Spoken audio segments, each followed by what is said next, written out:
নমস্কার বন্ধুরা, চিত্রাশ্রী লাইফস্টাইলে আপনাদেরকে স্বাগত। আশা করি সবাই ভালো আছেন। শুভ সন্ধ্যা সবাইকে। আজ আমি আপনাদেরকে একটা মাশরুমের নিরামিষ রেসিপি দেখাচ্ছি। এটা আপনারা রুটি পরোটার সঙ্গে সার্ভ করতে পারেন। আমি মাশরুম নিয়ে নিয়েছি 200 গ্রাম, আর একটা বড় আলু কেটে নিয়েছি।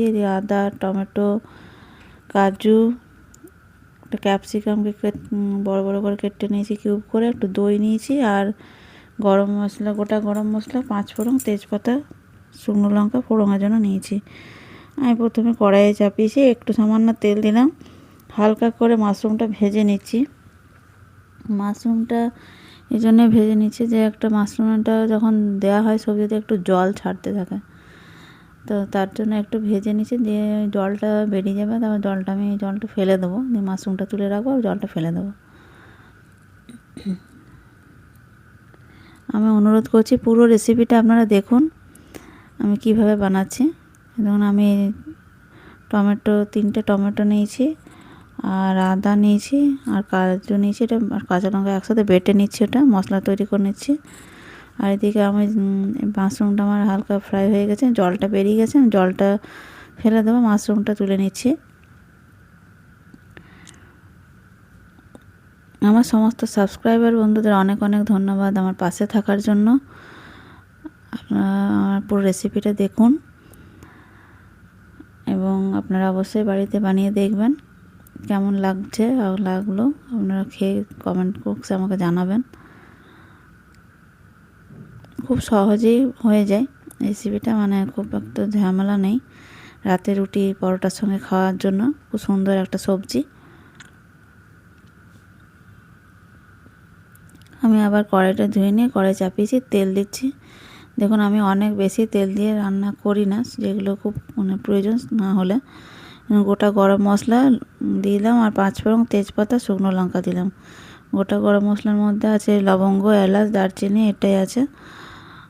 আর একটু আলুগুলো ভালো করে ভেজে নিচ্ছি।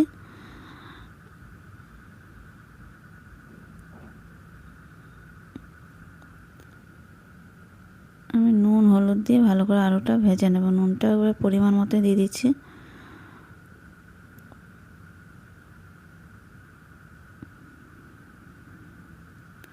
আমার চ্যানেলকে বেশি বেশি করে শেয়ার করুন, লাইক করুন, সাবস্ক্রাইব করুন। আমার পাশে থেকে আমার চ্যানেলকে এগিয়ে নিয়ে যাওয়ার জন্য অনুরোধ করছি আপনাদেরকে।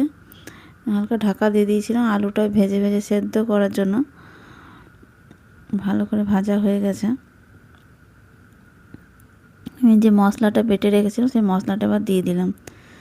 মশলাটা ভালো করে কষাবো, মিডিয়াম টু লো ফ্লেমে ভালো করে কষিয়ে নেব।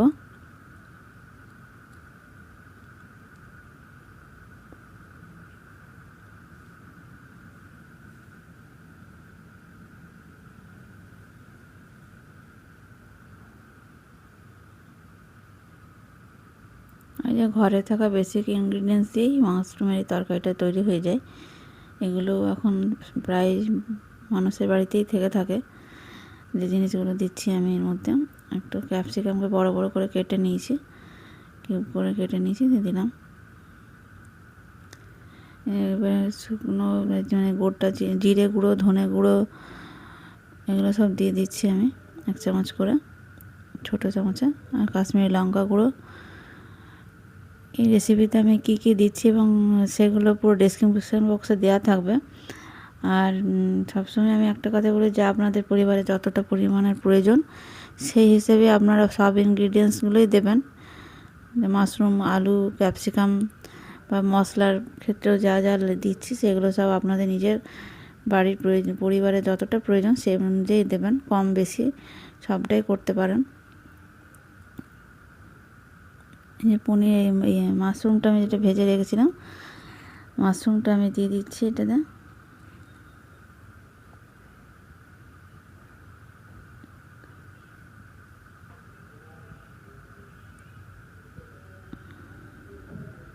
বলার মধ্যে কোনো ভুল ত্রুটি থাকলে ক্ষমা করবেন, কারণ বিভিন্ন রকম কাজে কাজে বলা ভুল হয়ে যায়।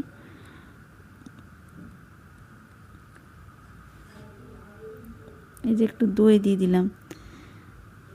দইটা আমি আগের থেকে ফ্রিজে থেকে বের করে রেখেছিলাম। ঠান্ডা দইটা দেবেন না, তাহলে ফেটে যাবে। তবে আমার নর্মাল টেম্পারেচার রাখা দই একটু সামান্য, বেশি নয়, বড় চামচে 2 চামচ দই দিয়েছি।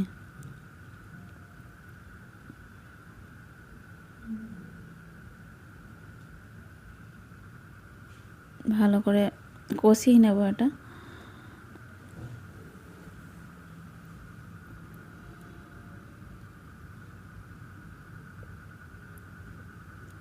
কাশ্মীরি লঙ্কা গুঁড়ো দিয়েছিলাম, আর ওগুলো জিরে গুঁড়ো তখন দিয়েছিলাম। এখন কসুরি মেথি দিয়ে দিলাম।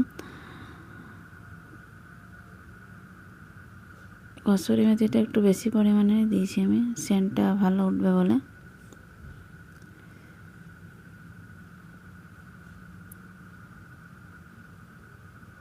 আমি শুকনো লঙ্কা গুঁড়ো ব্যবহার করি না। আপনারা যদি বাড়িতে ব্যবহার করেন তো শুকনো লঙ্কা গুঁড়ো, যেটা রেড চিলি পাউডার আর কি, সেটা দিতে পারেন। একটু চিনি দিয়ে দিলাম।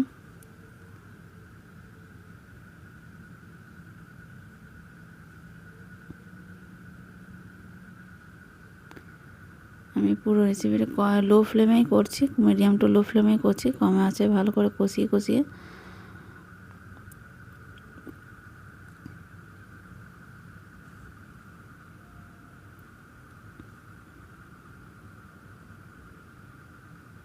ঢাকা দিয়েছিলাম, দিয়ে একটু কষালাম।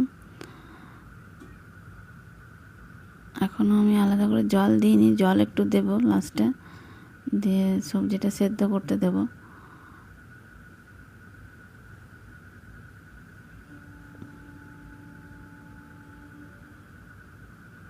এখানে আমি একটা মশলা ব্যবহার করব, যেটা বাড়িতেই তৈরি। আমি গোটা জিরে, গোটা ধনে, গোলমরিচ, মৌরি, শুকনো লঙ্কা এগুলো একটু ড্রাই রোস্ট করে এটা বেটে আমি গুঁড়ো করে মিক্সিতে গুঁড়ো করে রেখে দিই। এটা আমি নিরামিষ সবজিতে আমি ব্যবহার করে থাকি। আপনারা যদি ওটা দিতেও পারেন, আবার নাও দিতে পারেন। আমি এটাতে দেবো ওটা লাস্টে, ওটার জন্য একটু স্বাদটা মানে যে কোনো নিরামিষ সবজির টেস্টটা একটু বাড়িয়ে দেয়। আর গরম মশলা গুঁড়ো তো থাকেই বাড়িতে, ওই শুকনো মশলার মতো গরম মশলাও দেওয়া যায়, কিন্তু আমি দিই না। আমি ওই গোটা জিরে, ধনে আর মৌরি, গোলমরিচ, শুকনো লঙ্কা এগুলোই দিই। আপনাদের বেল আইকনটা অবশ্যই অন করে রাখবেন, তাহলে আমার নতুন নতুন রেসিপি নোটিফিকেশান আপনাদের কাছে পৌঁছে যাবে। আমি জল দিলাম, জল দিয়ে একটু ফোটাবো।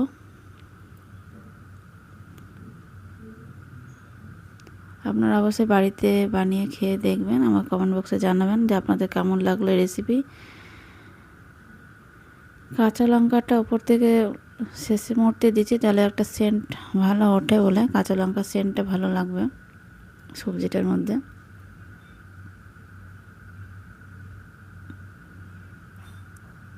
একটু গ্রেভি গ্রেভি রাখবো, খুব ঝোল নয়, একটু গ্রেভি গ্রেভি রাখবো। তাতে রুটির সাথে, মানে আমি রুটির সাথে খাওয়ার জন্যই তৈরি করেছিলাম। ভাত রুটি সবার সঙ্গে খাওয়া যাবে, পরোটা।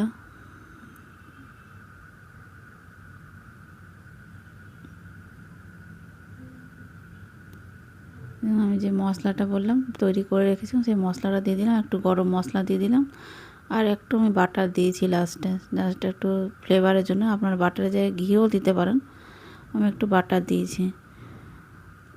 আমার রেসিপি মানে সবজিটা পুরোপুরিভাবে রেডি হয়ে গেছে। আমি এবার সার্ভ করবো।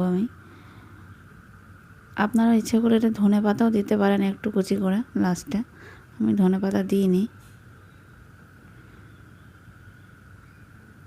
আর পুরো ডেসক্রিপশান বক্সে দেওয়া থাকবে কী কী দেওয়া আছে, আপনারা দেখে নেবেন। পুরো রেসিপিটা দেখার জন্য আপনাদেরকে আমি অনেক অনেক ধন্যবাদ জানাই। আমার পাশে থেকে আমাকে এগিয়ে নিয়ে যাওয়ার জন্য আমার সাথে থাকুন।